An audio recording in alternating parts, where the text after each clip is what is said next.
Ya. Hola, hola a todos.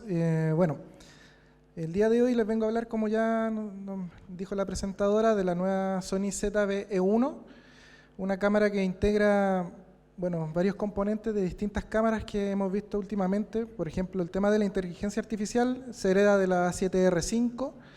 Tenemos sensor de la A7C3 o FX3, procesador de imagen igual de la FX3, lo que revoluciona un poco el mercado, ya que es una cámara destinada, como dice Sony, a los creadores de contenidos o bloggers, con un precio bastante asequible de aprox 2 millones de pesos. Pero tiene, como mencioné, la tecnología de una FX3, de una 7R5, suma muchas cosas, como también las cosas que suman las cámaras de vlogs, por ejemplo la ZV-10, entre otras anteriores a esta cámara, pero con un nivel superior, que creo yo que es muy destacable porque por el precio, como mencioné anteriormente, podría ser una cámara que podamos combinar ya sea con una FX3 en set o con una 7C3, podría ser una cámara quizás para tenerla quizás como montarla en un grip en un auto, quizás una cámara más económica que podríamos tirar así a sacrificar en tomas más complejas, puede ser, es una idea. O simplemente puede ser nuestra primera cámara para saltar a una calidad superior, ya sea porque tenemos 4K 10 bits, 422, entre otras cosas. Bueno, primero mencionar, como ya dije, esta cámara tiene el sensor, es un Exmor R, que es el mismo que tiene la FX3, así que en cuanto a rendimiento ISO, esta se comporta igual. Sony no nos menciona si tiene el tema del Dual ISO o ISO base, pero se comporta igual, ya la probé, el ISO 12008 tiene ahí su calidad similar a la FX3, así que podríamos decir que cuenta con la misma tecnología del Dual ISO, así que en baja luz anda perfecto. Bueno, el procesador es el mismo también de la FX3 y todo el procesador que viene ahora en casi todas las últimas cámaras FX6, a 7R5, que es un Bions XR, un procesador muy potente que es el que nos permite que estas cámaras tengan todas estas cualidades, que son entre esas cosas, estos codecs que por ejemplo llegan hasta los 600 megas, 4K, 10 bits, 2.2, etcétera. Bueno, mencionar que una de las diferencias grandes que podríamos encontrar con la FX3, por ejemplo, que esta cámara actualmente llega hasta el 4K a 60 FPS, pero en junio se supone que va a salir una actualización que nos permitirá que la cámara grabe hasta 120 cuadros con un pequeño crop, que si no me equivoco era del 10%, sí, del 10%, un cropeo del 10%, pero creo que es un beneficio bastante bueno tener 4K a 120 FPS en una cámara de este precio.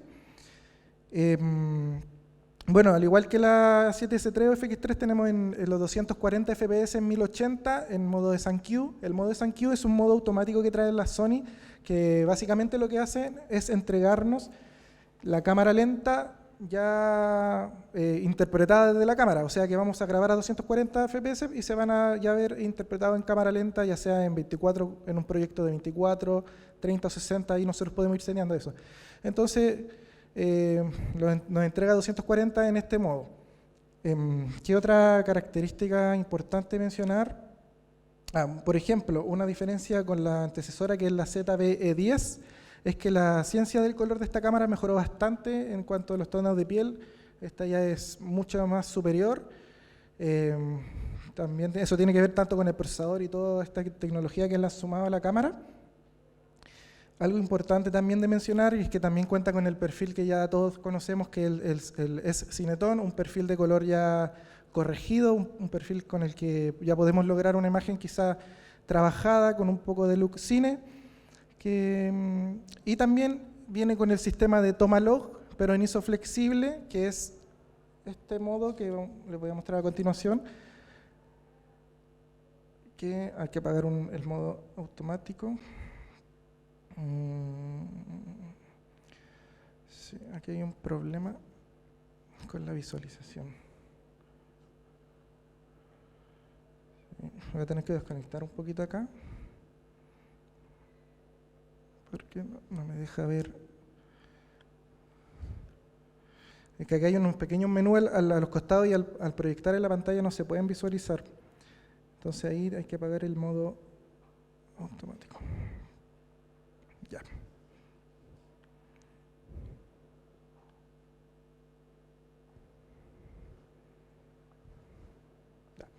Bueno, como les decía, tenemos el modo de Tomalog que nos permite trabajar en S-Log 3 solamente en ISO flexible. No tenemos el modo Cine EI, que es la forma que trabaja la FX3 y toda la línea Cine, pero nos permite trabajar en ISO flexible, que básicamente es, como ya lo conocemos, que el ISO se mueve de forma libre. No tenemos ese modo de trabajar solamente en 2 ISO base. Por eso les decía que no sabemos si trabaja con este sistema, pero como les dije anteriormente, ya lo testé en 12800 y se comporta igual que la FX3 en cuanto a rendimiento. Bueno, trae esta opción de insertar archivo LUT. ¿Qué nos permite esto? Es como que incrusta el LUT que estemos utilizando para previsualizar en S-Log 3. Por ejemplo, estamos en S-Log 3, yo podría poner un LUT de previsualización. Ahí, como podemos ver, tengo activado el LUT y podría seleccionar un LUT acá, por ejemplo, ya si lo quiero ver en S-Log 3 o en Rec 209, etcétera, o podría importar mis propios LUTs. Esto es solamente para previsualizar. El archivo siempre va a quedar grabado en el perfil S-Log 3. ¿Y qué me permite esa opción de insertar LUT que vimos anteriormente? Es que dentro del archivo va siempre acompañado un archivo como XML, que es la metadata, donde va toda la información del clip que estemos grabando, ya sea la fecha, hora, etcétera, y además va insertado el archivo del LUT como tal, ya sea si es un LUT que nosotros importemos, va a ir acompañado dentro del mismo clip. Entonces, por ejemplo, si nosotros abriéramos estos archivos en el Catalyst Browse, que es el programa de edición de Sony, automáticamente el clip va a venir con el LUT que seleccionemos. Entonces podríamos activarlo o apagarlo. Es como, nos ahorra un poco el tiempo de flujo en cuanto a buscar el LUT que ocupábamos. Por ejemplo, si yo le paso esto que grabé con esa opción activada a un editor que no tiene mi LUT, él podría activarlo con un solo clic. Ahora esto también se puede usar en Premiere con un plugin que sacó Sony, que nos reconoce toda esta metadata de la cámara en el editor. Eso es algo que quería mencionar igual. Bueno, una mejora en cuanto a estabilización, tenemos el nuevo sistema, o sea, una nueva opción de estabilización que es el modo activo dinámico. Bueno, mencionar primero que tenemos la opción de trabajar sin estabilizador, la opción de estándar, que es cuando trabajamos con el estabilizador mecánico, por decirlo, que es el sensor con estos ejes que va estabilizando, el modo activo, que es el estabilizador del sensor, y además aplica un pequeño recorte para estabilizar digitalmente. Y ahora tenemos este nuevo dinámico, estabilizador activo dinámico, que es un 30% más superior que el ya conocido activo, que es el que traen todas las cámaras Sony actualmente. Entonces tenemos un estabilizador bastante superior que ya trabajar a mano podríamos simular fácilmente una toma en estabilizador sin esos efectos como vibración en la imagen. Está bastante bien trabajado, así que lo único es que sacrificamos un gran recorte, pero tampoco es que perdamos mucha calidad. Sí, yo diría que es similar a APS-C. No tengo la información acá, pero debería ser igual. Y eso. ¿Qué más? Bueno, como es una cámara destinada a los bloggers, tenemos muchas opciones automáticas para los creadores de contenido, gente que no es tan profesional en cuanto a setear las cámaras, exposición, etcétera, que son, por ejemplo, vamos a ver si nos logra mostrar acá en el display, que eso debería estar en modo de toma. Ya, tenemos el modo auto inteligente, que además de obviamente de reconocer el tipo de situación que estamos trabajando, ya sea retrato, etcétera, nos permite otras opciones que, aquí está el problema, no se puede, no sé cómo se los voy a mostrar porque lamentablemente me lo muestra acá en pantalla, Pero básicamente son menús que me permite, por ejemplo, a los que no saben ocupar una cámara o no saben mucho de exposición, de parámetros de exposición, nos muestra, por ejemplo, si queremos ver la toma más luminosa, más oscura, si queremos verla más desenfocada o menos desenfocada, entre cosas así como muy amigables. Entonces, ese es como el lado más de por qué Sony le enfoca un poco para los creadores de contenido que buscan una calidad superior, es porque tiene muchas cosas automáticas, como esos menús para configurar la cámara. ¿Qué más? Bueno, dentro de esos modos automáticos tenemos la función de Cinematic Block, que nos permite, vamos a ver si también la puedo activar acá. Lamentablemente, como les digo, no muestra. Al lado deberíamos ver los menús. Vamos a ver si la puedo activar acá.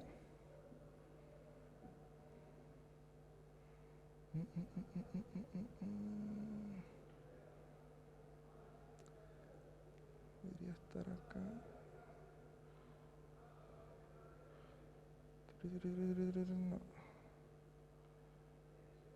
No, voy a ver si la puedo activar.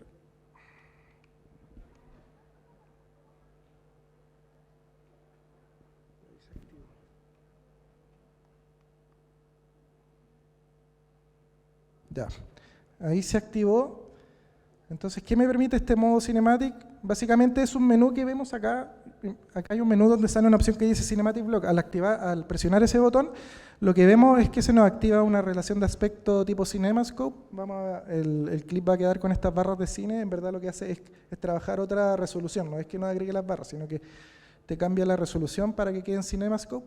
Y además nos permite seleccionar colores ya con un look cine. Podemos seleccionar como unos tonos más verdosos, más cálidos. Ahí podemos ir jugando con estos perfiles.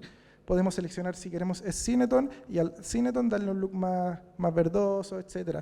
O también al S-Log 3. Básicamente nos permite eso, obtener la imagen ya lista desde cámara. Esto es enfocado igual a los creadores de contenido o en verdad a cualquier persona que busca ahorrar un poco de tiempo en la filmación. Ese sería un modo automático que trae la cámara. No, ahí lo graba con perfil, pero es como que va mezclando. Podéis seleccionar el perfil Cineton y ir mezclándole como un color grading, por decirlo, ¿cachai? Te permite darle más como distintos tipos sí, como que vais modificando el Cineton para que se vea más cálido, más frío.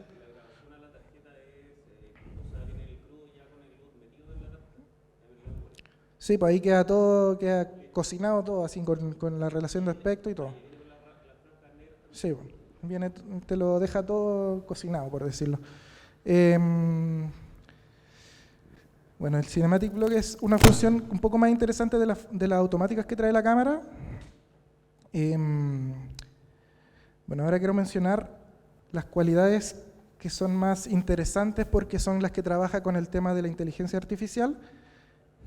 Que primero les voy a mostrar un poco en qué mejoramos el autoenfoque gracias a este chip de inteligencia artificial. Vamos a ir a modo.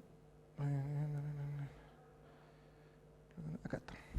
Bueno, gracias al chip de inteligencia artificial lo que permitió esto es mejorar ya sea el reconocimiento de sujetos, que como les dije, esto es lo mismo que viene heredado de la R5, que fue la primera cámara de Sony en incluir un chip de inteligencia artificial, y esto permitió ya trabajar con reconocimiento, como vemos ahí, de humanos, animal o ave. Podríamos priorizar, ahí nos dice prioridad en animales o en aves, o automático, que la cámara detecte. Podríamos seleccionar solo animal, solo ave, insecto, coche, tren, avión. Esas son como las nuevas categorías. Generalmente antes era humano y animal. Después como que se empezó a agregar ave y ahí con la inteligencia artificial ya tenemos la opción de reconocer todos estos motivos. ¿Qué más? Por ejemplo, si trabajamos con humano, que es como lo más típico, tenemos el beneficio de que el chip de inteligencia artificial reconoce el esqueleto humano. Entonces, ¿qué es lo que hace? Es leer los movimientos del personaje. Por ejemplo, si el personaje va a pasar detrás no sé, de un pilar grande, la cámara tiene como la capacidad de saber que estábamos con el personaje, pasa por detrás y sabe que no tiene que cambiar el enfoque a esta estructura porque el personaje va a aparecer por el otro lado. Es como que tiene la inteligencia de predecir lo que sucederá en esa situación. Entonces, mejora un poco el autoenfoque para que no tengamos esos como mareos del enfoque que cambia por pasar por detrás de un árbol, qué sé yo, situaciones que pueden suceder en un rodaje. Por ejemplo, si el personaje se da vuelta, sigue leyendo gracias a que está reconociendo el esqueleto humano. Entonces vamos a ver un cuadrado como rectangular porque está leyendo aún al personaje de espalda. Entonces eso mejoró la inteligencia artificial bastante el autoenfoque, es un autoenfoque superior a la FX3 gracias a eso. En cuanto a la personalización, la sensibilidad y la velocidad es igual, no mejoró si es más rápido o más lento, es como que nos permite estos parámetros, dependiendo de la situación ahí nosotros debemos ajustarlo. ¿Qué otra función? Bueno, funciones con inteligencia artificial, una función interesante es el encuadre automático. El encuadre automático nos permite que la cámara, al ingresar un personaje a cuadro, la cámara va a hacer un pequeño zoom dependiendo de lo que nosotros seteemos. Podemos hacer que haga un zoom grande, pequeño, me refiero a un zoom, a un recorte digital que hace la cámara. Entonces podríamos configurarlo. Vamos a ver esa opción que está acá. En opciones de toma tenemos la opción de ajuste de encuadre automático. Ahora tenemos que apagar el Cinematic Block. Bueno, por ejemplo, ahí tenemos, ya sabemos que si trabajamos Cinematic Block no podemos usar la opción de encuadre automático.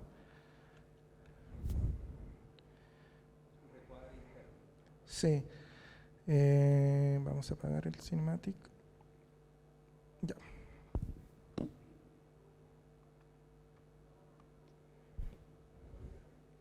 Entonces, bueno, acá podemos encender el encuadre automático. Lo activamos.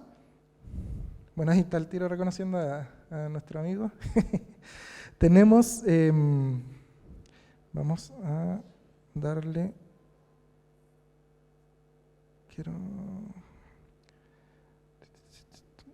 recortar, ya está, ahí lo desactiva. Entonces, ¿qué tenemos? Tenemos la opción de cómo va a iniciar esta opción. Podemos iniciar al seguir. ¿A qué se refiere esto? Cuando nosotros cliquemos al personaje, ahí va a comenzar. Por eso se refiere iniciar al seguir. O en inicio automático podríamos utilizarlo si nos estamos grabando nosotros, le podemos dar grabar y si entramos a cuadro, automáticamente la cámara va a empezar a hacer este zoom y va a empezar a traquearnos. O iniciar automáticamente después de 15 segundos o de 30 segundos. Por ejemplo, vamos a darle en automático. Acá podemos seleccionar el nivel de recorte. Entonces acá podemos, como les dije anteriormente, un recorte grande, un recorte medio o un recorte pequeño. Vamos a dar un recorte grande. Tenemos la velocidad del seguimiento. Entonces acá podemos hacer un seguimiento más rápido, depende de la situación. Si algo podríamos hacer hasta una escena de acción, por decirlo, y ahí darle más velocidad. Estoy inventando. Esta opción acá me dice si quiero que la imagen quede grabada con este recorte o no grabada, o no recortada. ¿Para qué me sirve que no quede grabada? Para esto podríamos hacer un en vivo con este seguimiento, puede ser para hacer un live en casa y podríamos tener de respaldo la toma sin este recorte, como tener el cuadro completo, pero en el en vivo vamos a estar con un recorte. ¿Qué pasó? Se fue la batería, parece.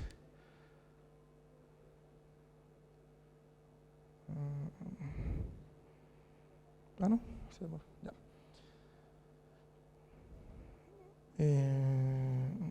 Ya. Entonces, como les decía, la primera opción es para decirle si queremos que el archivo quede con el recorte, quede guardado el clip, ahí ya no vamos a recuperar el plano entero. Y también si queremos ver en la salida este efecto, eso nos puede servir, como dije, para hacer un live con este efecto, o ya sea, por ejemplo, también para tener como una situación así, donde tengamos una pantalla y queramos que haya un poco de movimiento. Vamos a hacer acá una pequeña prueba con nuestra modelo para que veamos cómo se comporta acá el seguimiento. ¿Qué pasó?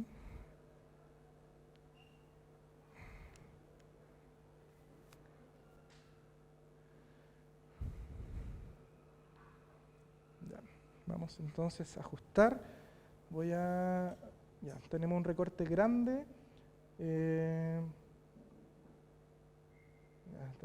Ya. Como lo vemos, no tengo la opción para la salida HDMI, por eso estamos viendo así esa opción. Entonces, ya sé por qué se está apagando. Sí. No, y vamos a configurar algo. Eso. Pero hay que setearla nomás.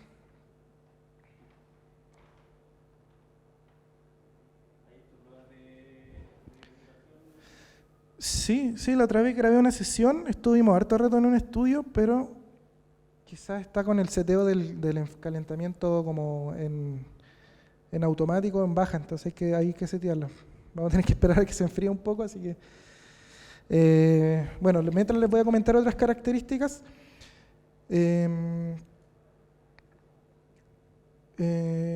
Bueno, como les mencioné, tenemos la opción de grabar en XAVC-S Intra, que es el mismo códec que trabaja la FX3, un códec Intra que no tiene compresión de frames, en 422 a 10 bits, y para poder grabar esto solamente tenemos la opción de trabajar con una tarjeta SD. En esta cámara no podemos usar CF Express tipo A, así que si quieren grabar en la máxima calidad deberíamos trabajar con una tarjeta SD B90. Ese es un datito y solamente tenemos una ranura de tarjeta. Veamos cómo nos va ahora.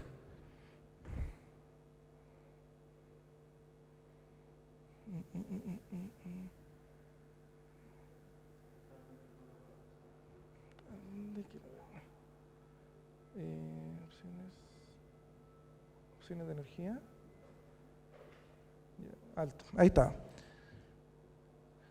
Es como lo mismo de la 7.4. Cuando tenemos la 7.4, la otra vez me la testé y al cambiarla en alto, no se me calentó, nunca se me calentó en verdad en los testeos que hice, así que ahora no deberíamos tener problemas. Bueno, entonces acá estamos viendo el cuadro completo. Sabemos que ya tiene un rango bastante amplio y acá podemos ver el recorte que va a aplicar a esto. Entonces, como les dije, podemos usar la opción de que el archivo quede grabado con este pequeño zoom digital y tracking. Así que vamos a ver cómo se comporta. Acá abajo.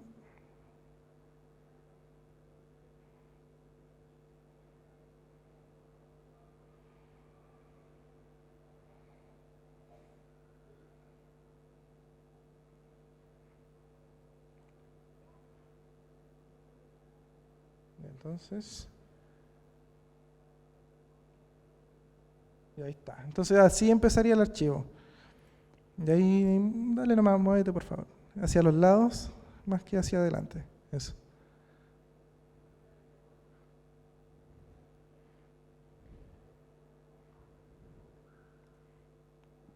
Eso.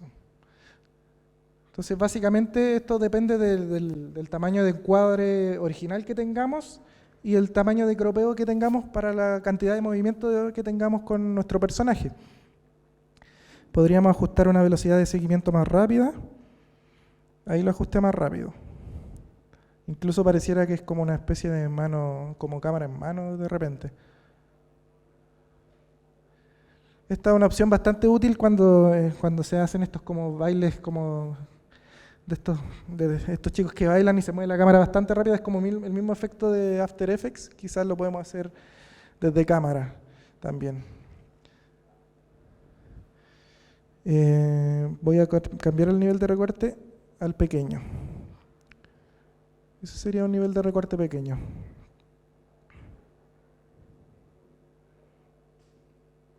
Y ahí está en una velocidad mucho más suave. Bueno. ¿Qué otra opción tenemos? Vamos a desactivar. Bueno, otra opción automática que tenemos en cuanto a inteligencia artificial es el estabilizador de encuadre. El estabilizador de encuadre nos permite básicamente cuando estemos grabando, ya sea haciendo un seguimiento en mano, el estabilizador de encuadre básicamente nos permite que la cámara nos ayude a encuadrar, no es como que va a estar estabilizando como lo que vimos ahora que está haciendo seguimiento, sino que aquí la cámara nos ayuda como a a encuadrar al personaje, entonces podríamos seleccionar si queremos encuadrarlo al centro o seleccionar de forma manual. Ya, no me permite mostrar cuando se activa, pero básicamente a donde dice arriba, yo me sitúo en la opción de arriba para activarlo y me deja seleccionar manualmente en qué parte del cuadro quiero que se mantenga el personaje o si queremos que se mantenga al centro. Como les dije, esto básicamente es para cuando grabemos a mano, para que nos concentremos un poco más de caminar y la cámara nos ayuda a encuadrar con un pequeño crop. Esa otra opción que viene con el tema de la inteligencia artificial. ¿Y qué más tenemos? Bueno,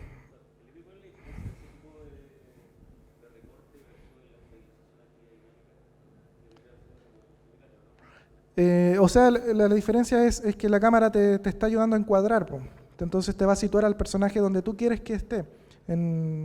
Lo puedes situar de forma manual, yo no sé, quiero ponerlo en un tercio de la izquierda o a la derecha o en el centro. Entonces, a diferencia de que tú estabilices, tú tienes que estar preocupado del encuadre, pero acá la cámara te ayuda a situar al personaje en el lugar que tú quieres, que tú le asignas a la cámara. Entonces, como una estabilización más una ayuda de encuadre. Porque de repente imaginemos que estamos grabando así de lado y estamos mirando hacia adelante. Entonces ahí la cámara nos ayuda a situar al personaje con este crop, tratar de situarlo siempre al centro, donde nosotros queramos. Es como... Sí, se mantiene. Bueno, eso sería más que nada en cuanto a las opciones de inteligencia artificial que trae la cámara. Bueno, mencionar también que el micrófono que trae, como está diseñado para creadores de contenido, bloggers, etcétera, tenemos un micrófono que cuenta con 3 cápsulas, entonces esto nos permite tanto captar buen audio hacia adelante o audio hacia atrás. Por ejemplo, si estoy grabando y conversando con la persona, vamos a tener un buen audio tanto hacia adelante, hacia atrás y hacia los costados.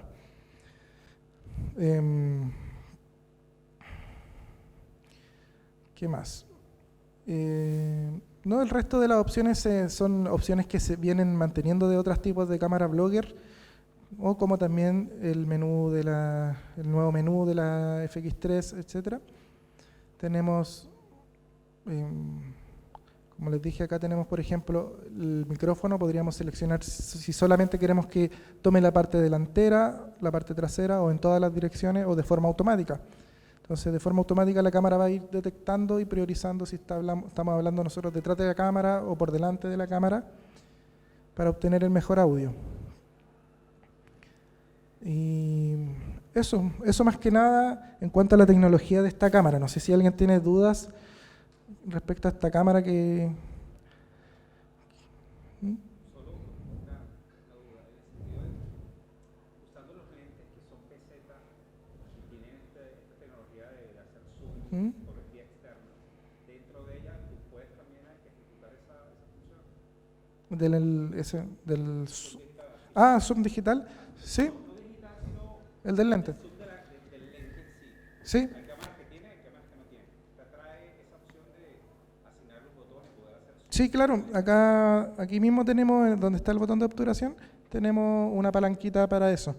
Incluso si nosotros vamos a la opción del zoom, podríamos ahí seleccionar qué tipo de zoom queremos que maneje por ejemplo, ahí tenemos el solo zoom óptico, que sería las lentes con servo zoom, o el zoom imagen clara, que es como el recorte digital, o el zoom digital. Por ejemplo, ahí estaría con el zoom digital imagen clara, que es como un zoom que entra dentro de un rango que no es tan dañino para la imagen, por decirlo. Entonces tenemos la opción de trabajar con ese zoom, con un zoom digital que suma en la imagen clara, y ahí ya pasa. Si se fijan, ahí sale una letra C.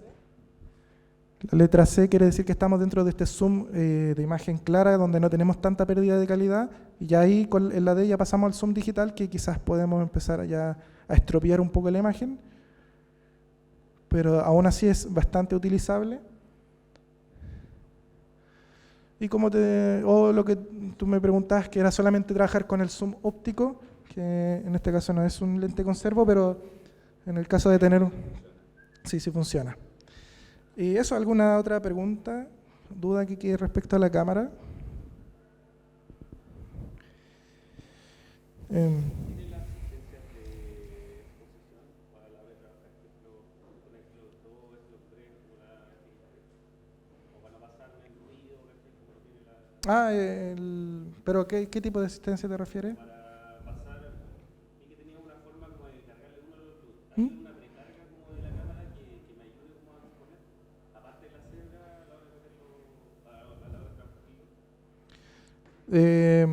No, solamente tenemos la opción de cebras y bueno, las herramientas de histograma, qué sé yo, pero ¿te refieres a como un tipo Fails Color? Sí. No, hasta ahora ninguna cámara de Sony integra Fails Color, la verdad. La única herramienta que tenemos a disposición para exponer es Zebra hasta el momento en este tipo de cámara.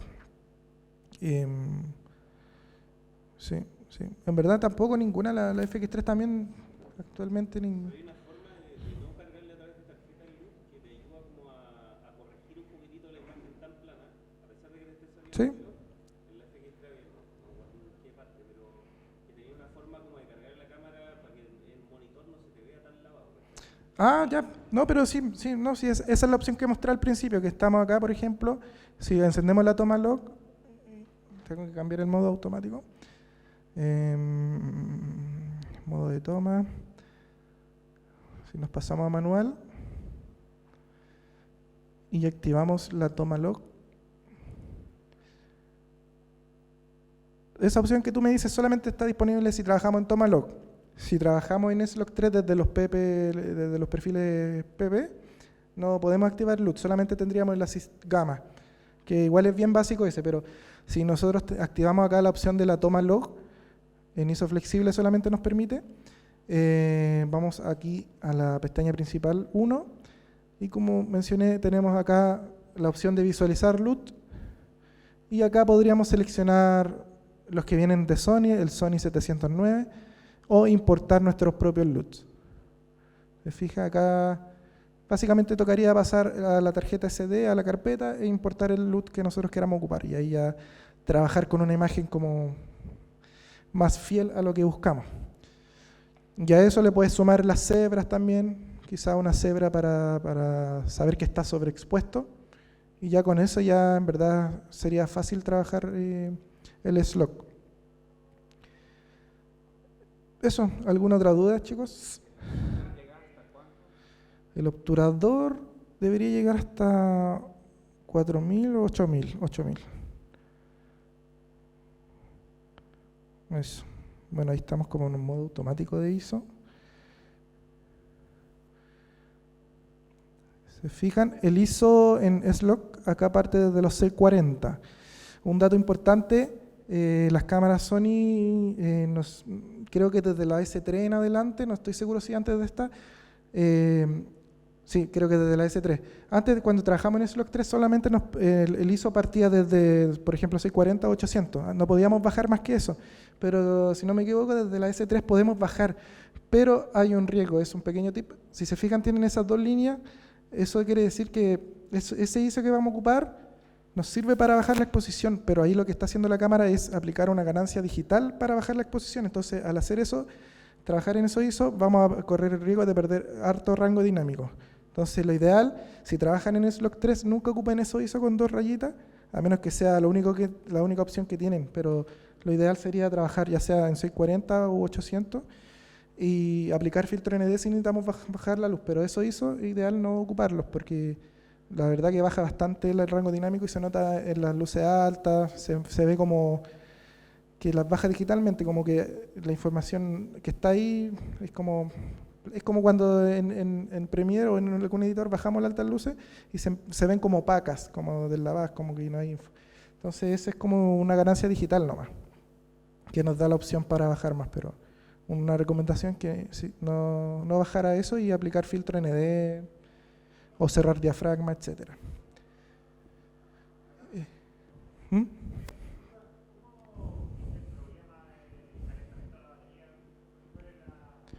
Bueno, esa opción que les recomiendo es ya sea A7 IV, cualquier cámara que no tenga un buen sistema de enfriamiento como la FX3, la opción para poder usar la cámara sin que se nos caliente tan rápidamente es simplemente acá en opciones de energía, acá la temperatura de apagado, que es la dejarla en alto, y ahí la cámara aguanta un poco más. Obviamente, igual va a haber un momento que puede que se necesita apagarse, pero no es tan crítico. Y esta cámara yo la probé, la vez que la probé fue en una sesión de estudio con músicos, hacía mucho calor, no había aire acondicionado, nada, y grabamos muchos temas así, casi de corrido. Íbamos cortando entre medio, pero la cámara se mantenía encendida, yo creo que estuvimos unas 4 horas metidos ahí adentro, y la cámara cero drama. Y la tuve en compañía de una FX3 y una FX9, todas grabando en S-Log 3, y después comparé el material y súper bien la cámara, pareciera que es una FX3.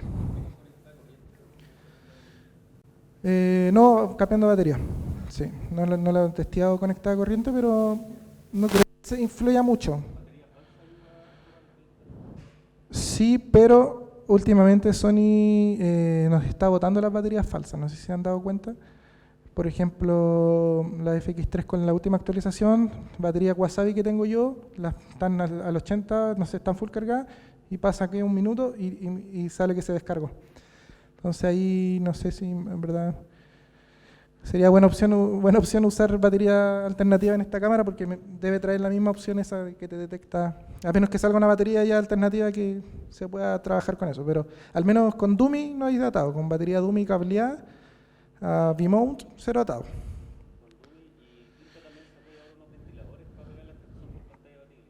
Sí, la otra vez vi un video y al parecer igual funciona bastante bien, pero como les dije, ahí como está seteada, cero atado. No deberían tener mucho problema, pero igual sería buena opción quizá ahí pegarle un upgrade, y un ventilador.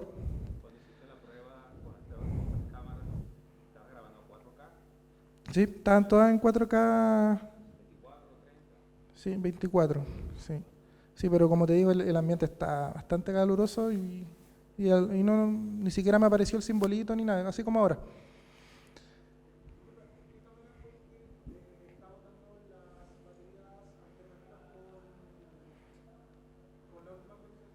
En la FX3, sí. Debería ser, pero como te digo, tal vez las baterías que tengo yo son una Wasabi, tal vez son bastante antiguas y quizás las nuevas ya vienen como, no sé cómo decirlo, con un firmware que ya te permite usarla en la cámara. Ahí habría que tocar e investigar un poco en qué dicen las marcas de las baterías alternativas.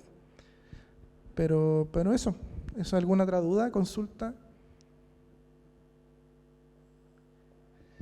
Bueno, dejarlos invitados igual, si quieren probar la cámara más a fondo, ahí en David & Joseph está la parte de Sony, está la ZB, para que la vayan a probar, se metan al menú, cualquier cosita, igual vamos a estar ahí respondiendo cualquier duda respecto a esta cámara. Así que eso.